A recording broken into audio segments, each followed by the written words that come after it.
하나님의 말씀을 함께 봉독합니다. 우리 교회의 전통이죠. 우리 함께 자리에서 일어나셔서 오늘 본문 말씀을 함께 하나님의 말씀으로 받들어 봉독하도록 합니다. 마태복음 13장 31절로 43절의 말씀입니다. 다 같이 봉독하시겠습니다. 또 비유를 들어 이르시되 천국은 마치 사람이 자기 밭에 갖다 심은 겨자씨 한 알 같으니 이는 모든 씨보다 작은 것이로되 자란 후에는 풀보다 커서 나무가 되매 공중의 새들이 와서 그 가지에 깃들이니라. 또 비유로 말하시되 천국은 마치 여자가 가루 서말 속에 갖다 넣어 전부 부풀리게 한 누룩과 같으니라. 예수께서 이 모든 것을 무리에게 비유로 말씀하시고 비유가 아니면 아무것도 말씀하지 아니하셨으니 이는 선지자를 통하여 말씀하신 바 내가 입을 열어 비유로 말하고 창세부터 감추인 것을 드러내리라 함을 이루려 하심이라. 이에 예수께서 무리를 떠나사 집에 들어가시니 제자들이 나와 이르되 밭의 가라지의 비유를 우리에게 설명하여 주소서. 대답하여 이르시되 좋은 씨를 뿌리는 이는 인자요 밭은 세상이요 좋은 씨는 천국의 아들들이요 가라지는 악한 자의 아들들이요 가라지를 뿌린 원수는 마귀요 추수 때는 세상 끝이요 추수꾼은 천사들이니 그런즉 가라지를 거두어 불에 사르는 것 같이 세상 끝에도 그러하리라. 인자가 그 천사들을 보내리니 그들이 그 나라에서 모든 넘어지게 하는 것과 또 불법을 행하는 자들을 거두어내어 풀무불에 던져 넣으리니 거기서 울며 이를 갈게 되리라. 그때 의인들은 자기 아버지 나라에서 해와 같이 빛나리라. 귀 있는 자는 들으라. 아멘. 하나님의 말씀입니다. 네, 우리 각 가정에서도 자리에 앉으셔서 이제 하나님의 말씀을 경청하시겠습니다. 먼저 구정이었는데요. 어떻게 떡국은 드셨습니까? 자녀는 안 먹어도 부모 세대들은 다 먹는 걸로 들었는데 뭐 떡국 안 드셨다고 나이 안 드시는 건 아니죠. 또 구정으로 한 해가 갑니다. 여러분, 이처럼 한국 문화, 한국이 그리울 때는 어떻게 하세요? 저는 미국에 있지만 가끔 한국에 갔다 옵니다. 어떻게 가냐고요? 예. 미국 안에 한국이라는 나라가 있죠. 분명히 미국 안에 한국이 있습니다. 그것은 미국 법이 미치질 못해요.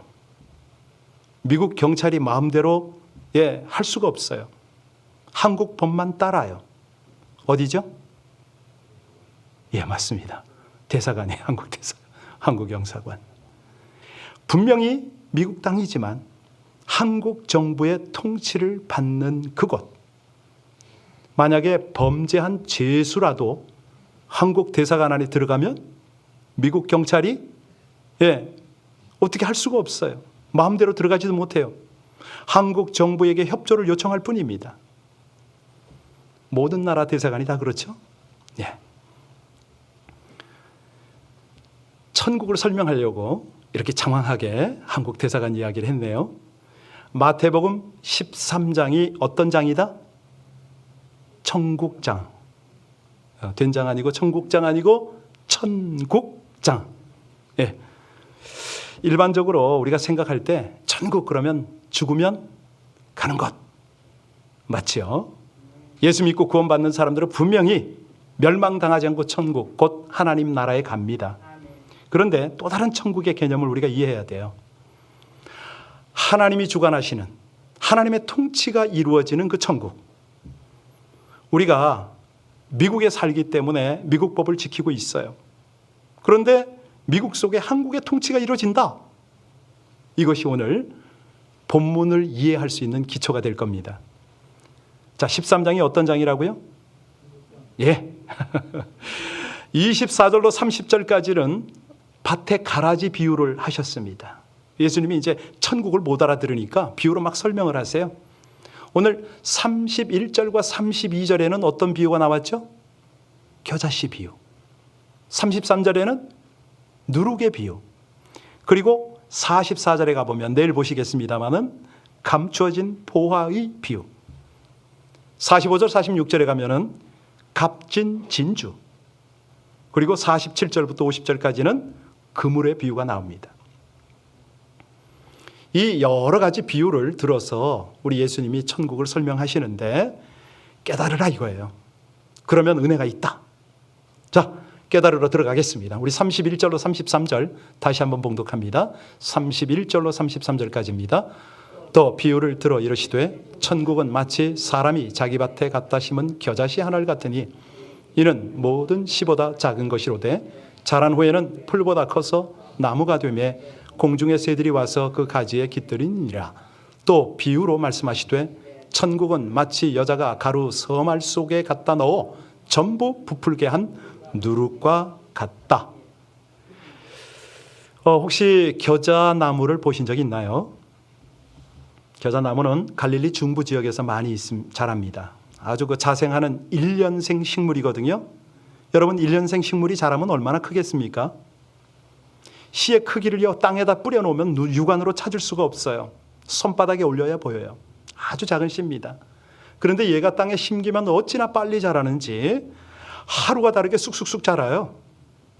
몇 달이 지나지 않아서 어른 키보다 더 크게 자랍니다. 좋은 땅에 뿌려진 겨자씨는요 1년에 4m가 넘게 자라요. 엄청나죠? 예. 그러면 거기에 무수히 달린 씨앗들을 새들이 와서 막 쪼아 먹죠. 누룩은 어떤 때 씁니까? 빵을 부풀릴 때. 적은 누룩으로도 크게 부풀릴 수가 있잖아요. 전체 반죽에 비하면 누룩의 양은 너무 미미하죠. 그런데 이 누룩의 영향력도 엄청나네요.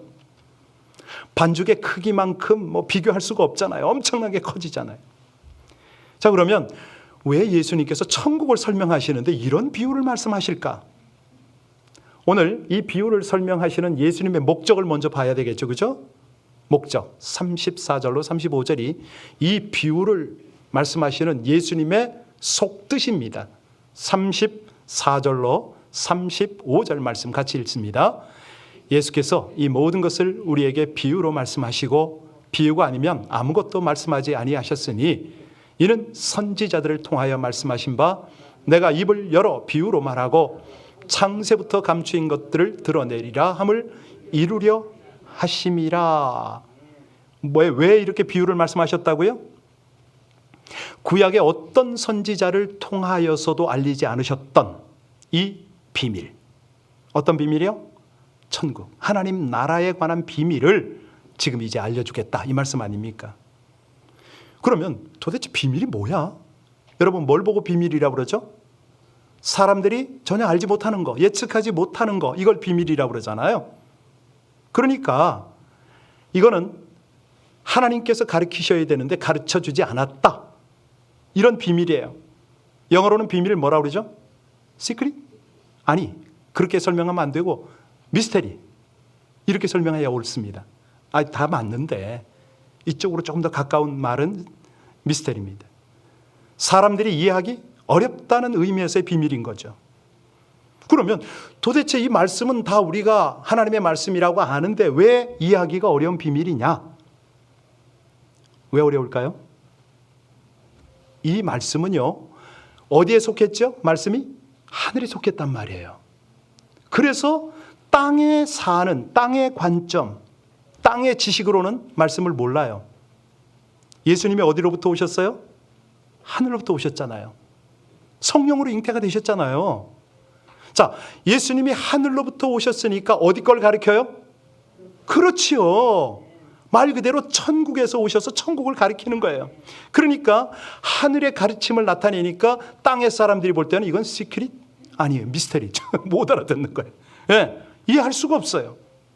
우리가 땅에 속해 살기 때문에. 그러면 도대체 땅의 나라는 어떤 나라냐? 우리가 쉽게 이해하도록 환경이잖아요. 보이는 거. 어떤 권세가 있고 막 통치가 되고. 근데 이제 이거는 세상적인 거고 영적으로 보면 율법의 판단자들이 있죠. 유대인, 바리새인들. 예, 그들이 어떤 생각을 하냐면 하나님의 법대로 이거 다스려야 된다 이거예요. 여러분, 이 희한하지 않아요? 분명히 땅인데 어떻게 이 땅의 개념을 가지고 하나님의 통치를 이루느냐? 그래서 예수님이요, 이 땅에 딱 와서 처음 하신 말이 뭐죠? 회개하라, 천국이 왔다. 그때 이걸 잘 개념을 이해해야 돼요. 그래서 이걸 이해하려면 하나님 나라의 현재성과 장래성을 알아야 돼요. 뭘 알아야 된다고요? 현재성과 좀 신학적 얘기를 해서 죄송한데. 자, 여러분이 잘 아시는 구절 제가 하나 소개할게요. 심령이 가난한 자는 뭐가 있어요? 왜요? 뭐가 자기의 것이라고요? 그렇지요. 바로 이 천국. 이 천국이 어디에 이루어지는 거죠, 지금? 그렇죠. 가난한 마음에 천국이 이루어지잖아요. 이거를 천국의 현재성이라고 그래요. 이해가 싹 되셨죠? 예수님이 설명을 하잖아요. 내가, 예수님이 하나님의 성령을 힘입어 귀신을 쫓아내는 것이면 하나님 나라가 이미 너희에게 임하였느니라. 이게 현재성인 거예요. 그런데 바울 사도는 또 그런 말 하잖아요. 우리의 시민권은 어디에 있다? 이거는 뭐예요? 장래성인 거죠. 장래 이루어질 거. 그러니까 하나님 나라는 동시에 있는 거예요. 동시에. 자, 그래서 우리가 뭐라고 설명을 해야 되냐면 already, not yet. 이렇게 설명하면 정확한 거예요. 그렇죠? 미국 안에 한국 대사관이 있어요. 한국 대사관은 어떤 역할을 하죠? 한국 역할을 해요. 그런데 진짜 대한민국은 어디 있어요? 태평양 건너에 있어요. 이렇게 이해하시면 되겠습니다. 자, 그리고 이제 36절 들어갑니다. 36절 말씀 같이 함께 봉독합니다. 이에 예수께서 무리를 떠나사 집에 들어가시니 제자들이 나와 이르되 밭의 가라지의 비유를 우리에게 설명하여 주소서. 여러분, 바로 이거예요. 오늘 이 주일 예배에 본당이 되었던 여러분 가정이 되었던 하나님의 말씀에 지금 집중하고 계시는 거 너무 잘하는 거예요. 주님 볼 때는 제자로 삼고 싶으신 거예요. 많은 무리들은 다 갔어요. 지금 그 말만 듣고 비유만 듣고 그냥 가버린 거예요.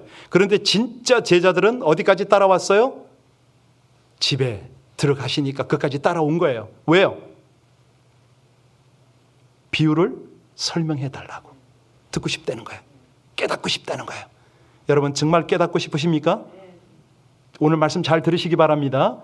목사를 통해서 말씀하시는 주님의 음성을 들으시기 바랍니다. 예, 주님께 직접 경청하듯이 오늘 말씀을 잘 들으셔야 됩니다. 왜냐하면 깨달아야 열매가 맺히거든요. 자, 깨닫기 위해서 그러면 예수님이 설명을 하는 걸 한번 들어볼까요? 우리 37절로 39절 이 말씀을 여러분이 읽으면서 딱 깨달아졌으면 좋겠습니다. 제가 부연 설명 안 하더라도 37절로 39절 여러분이 제자된 입장으로 이 말씀을 함께 봉독합니다. 시작. 대답하여 이르시되 좋은 씨를 뿌리는 이는 인자요 밭은 세상이요 좋은 씨는 천국의 아들들이요 가라지는 악한 자의 아들들이요 가라지를 뿌린 원수는 마귀요 추수 때는 곧 세상 끝이요 추수꾼은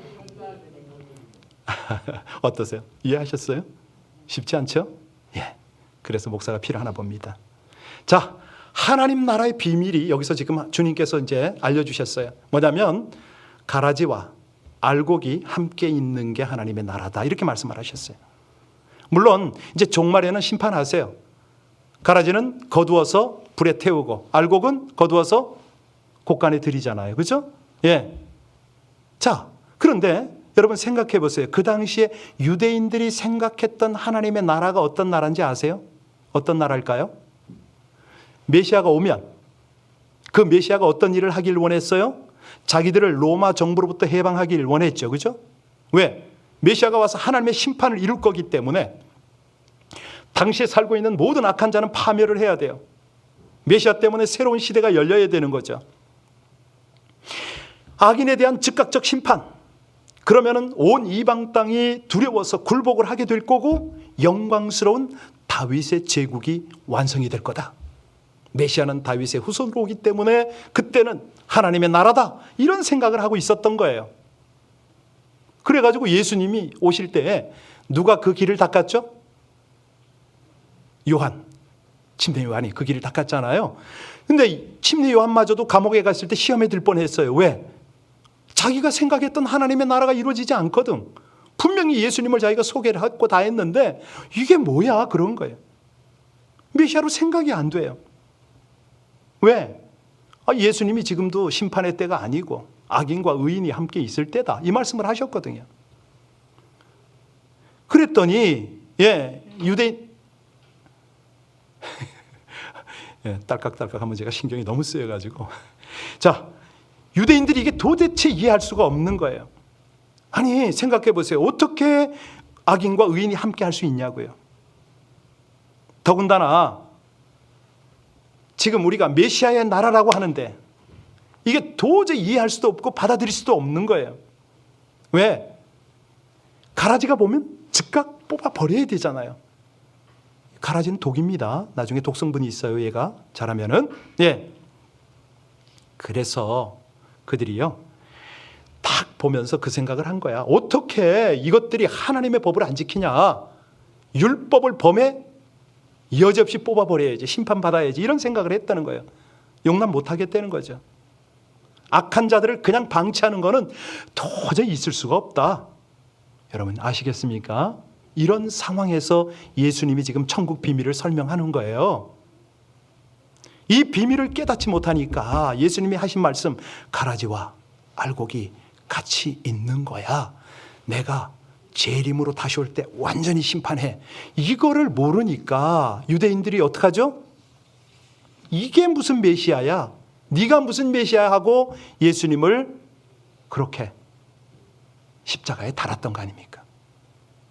아니 주님께서 버림을 받고 짓밟힘으로 인하여 죽임을 당했습니다.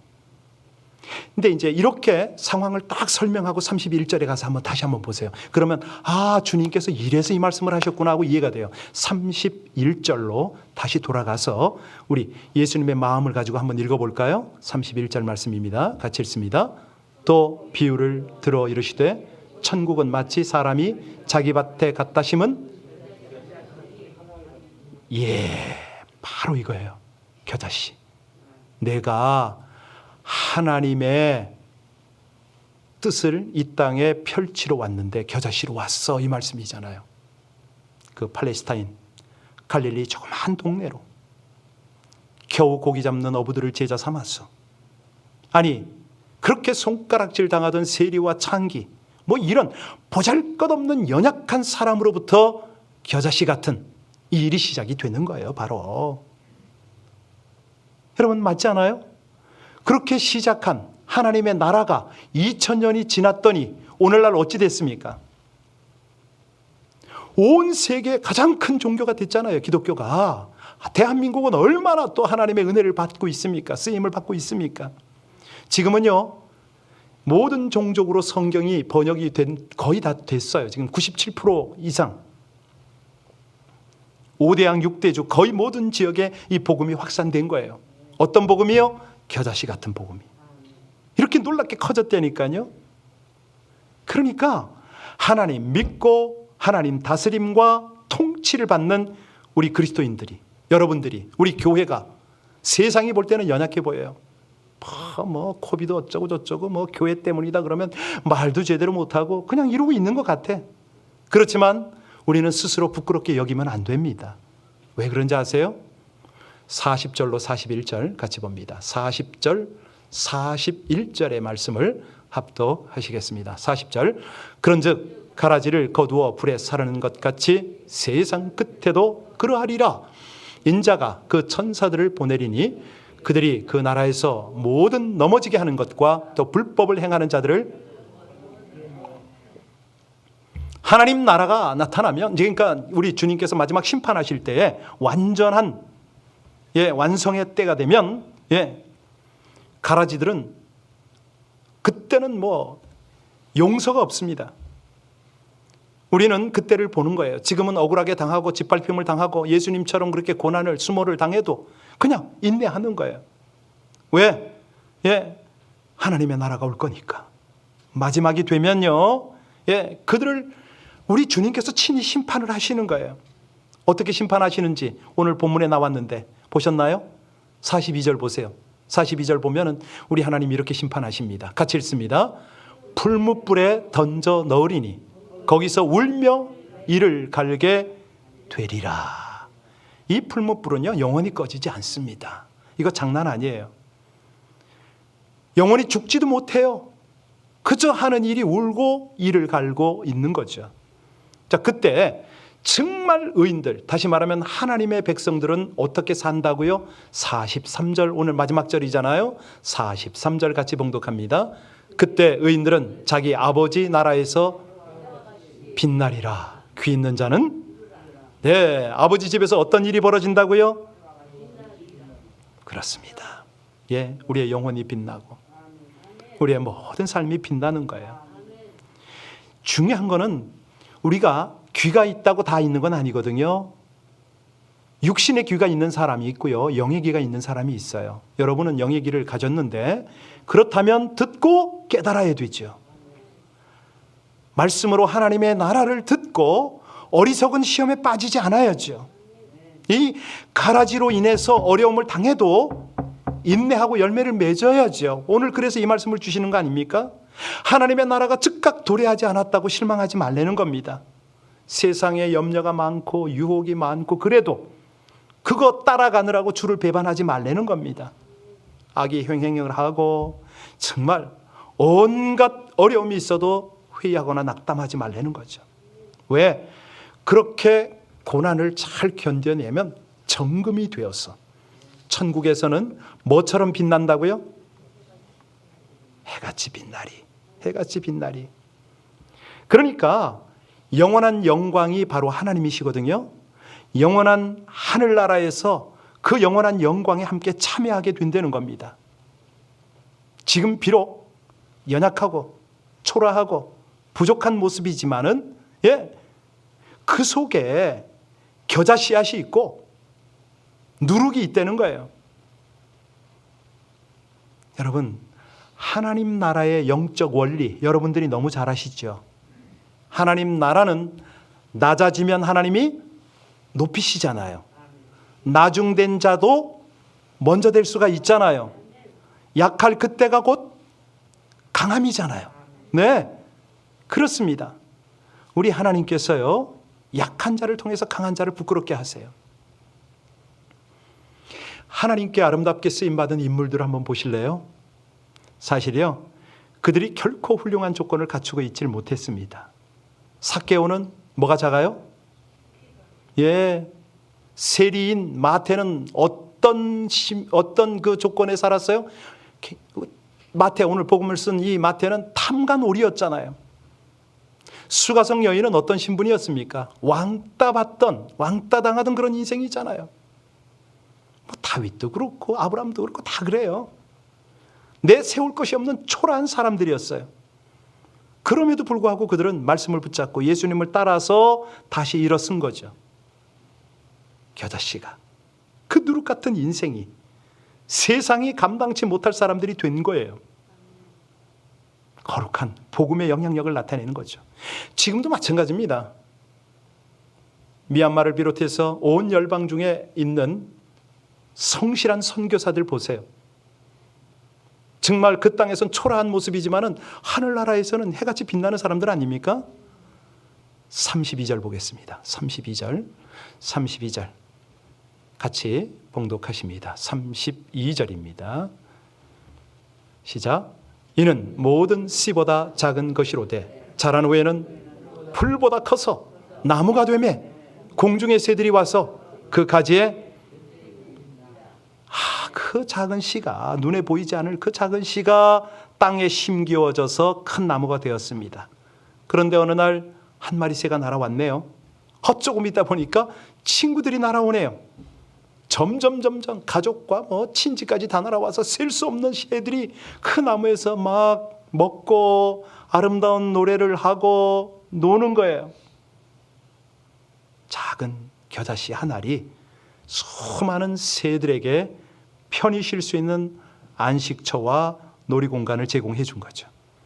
여러분, 우리가 비록 나이 들고 돈 없고 정말 초라하다 느껴져도 우리 하나님께서는 창대하게 사용할 수 있음을 믿으시길 바랍니다.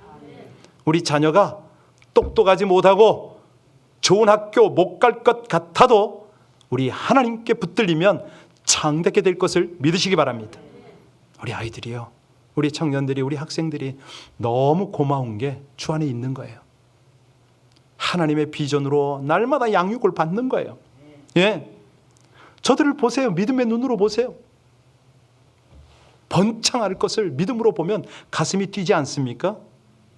와, 우리 하나님 저들을 어떻게 사용할까? 저들이 하나님 나라에서 어찌 쓰임 받을까? 우리 교회를 봐도 그렇잖아요. 두세 가정이 시작을 했는데 지금 양이 아니라 우린 질적인 면에서는 얼마나 확실합니까? 선교도 나름대로 열심히 하고 있고, 얼마나 성실하게 우리가 가고 있잖아요. 앞으로도 이렇게 영적인 성장이 계속 이루어질 줄로 믿습니다. 우리가 겨자씨를 볼 때요, 씨를 보는 게 아니라 그 안에 생명을 보셔야 돼요. 어떤 사람에게 제가 물었어요. 자, 수박씨가 무슨 색이죠? 브라운색, 까만색 말할 수 있어요. 그런데 그 속에 어떤 것이 보여요? 줄기가 보이잖아요. 푸른색도 보이고요. 수박꽃도 보이잖아요. 어마어마한 수박 덩어리가 보이잖아요. 그 안에 또 씨가 얼마나 많습니까? 이거거든요. 하나님의 생명이 있으면, 하나님의 능력이 함께하면 사람 눈에는 초라한 씨지만은 어마어마한 영향력이 있는 것을 믿으시기 바랍니다. 오늘 말씀을 정리를 해야 될 텐데요, 이제 하나님 나라 비밀을 우리가 들었습니다. 깨달았습니다. 뭐였죠? 창세로부터 감추어진 하늘에 속한 천국의 비밀을 제자들에게 알려주신 거잖아요. 유대인들한테는 이건 알려주고 싶어도 안 와. 들려줘도 몰라. 하나님 나라의 영광스러운 도래와 마지막 심판을 알려주신 거예요. 이거는요, 어떤 선지자, 구약의 선지자에게도 알려주시지 않았던 거죠. 그들을 통해서 우리가 이걸 들을 수가 없었던 거예요. 오늘 말씀을 들은 저와 여러분들은 천국의 현재성과 장래성을 인식을 해야 됩니다. 그러면 잠시 환난과 유혹을 당해도 넘어가거나 타협하지 않겠죠. 아니, 설령 모든 것을 잃는다 하더라도 생을 걸어서 주를 따르겠죠. 주의 약속하신 하늘의 기업을 위해서 우리가 온전히 헌신할 수가 있잖아요. 그렇게 살기만 하면 우리 인생이 세상이 볼 때 아무리 초라하더라도 엄청난 영적 영향력을 나타낼 줄로 믿습니다. 세상 사람들은요, 가진 것 없고 연약한 인생, 우리 나이든 인생, 아니 초라한 우리 인생 시시하게 볼 수 있어요. 그런데 예수님과 그의 백성들의 초라한 시작은 결코 시시하게 맞춰지지 않았다는 거죠. 왜? 그 속에 하나님의 생명이 있고 하나님의 능력이 있기 때문에 무한한 엄청난 영향력이 나타날 수밖에 없다는 겁니다. 오늘 겨자씨와 누룩을 통해서 우리 주님께서 천국을 설명하셨는데요, 핵심은 무궁무진한 잠재력을 깨닫고 창대하게 될 걸 꿈꿔라. 이 땅에서 하나님의 나라 복음을 위하여 수고한 아무리 작은 수고라도 하나님께서 귀히 여김을 기억하라. 어떠한 상황이든 허락한 자리에서 하나님 나라의 거룩한 영향력을 나타내라. 하나님이 우리 속에서 역사하시겠다. 이 말씀이었습니다. 여러분, 그렇잖아요? 오늘 주 사랑하는 자 찬송가 249장을 함께 드릴 텐데요, 제가 먼저 기도하고 우리 찬양하고 다시 한번 기도하겠습니다. 기도합니다. 초라하고 은밀하게 시작된 하나님의 나라의 위대하고 풍성한 영향력을 기대하시는 우리 아버지 하나님, 비록 사람들이 보기에는 작고 보잘것없어 보일지라도 믿음의 행위로 반드시 생명의 싹을 틔우고 엄청난 결실을 거두게 하실 것을 믿습니다. 영원한 아버지의 나라에서 해와 같이 빛나게 하실 우리 아버지 하나님, 부활의 영광에 참여하는 그날까지 이 땅에서 우리 주님의 복음을 위하여 드려지는 저희들의 삶이 되어지게 하여 주옵소서. 세상 끝까지 우리와 동행하시는 주님을 믿는 믿음으로 천국 복음을 증거하여 우리 주님을 기쁘시게 하고 세상을 복되게 하는 우리 각 성도님들이 되시게 하기를 간절히 소원하며 예수님 이름으로 기도하옵나이다. 아멘.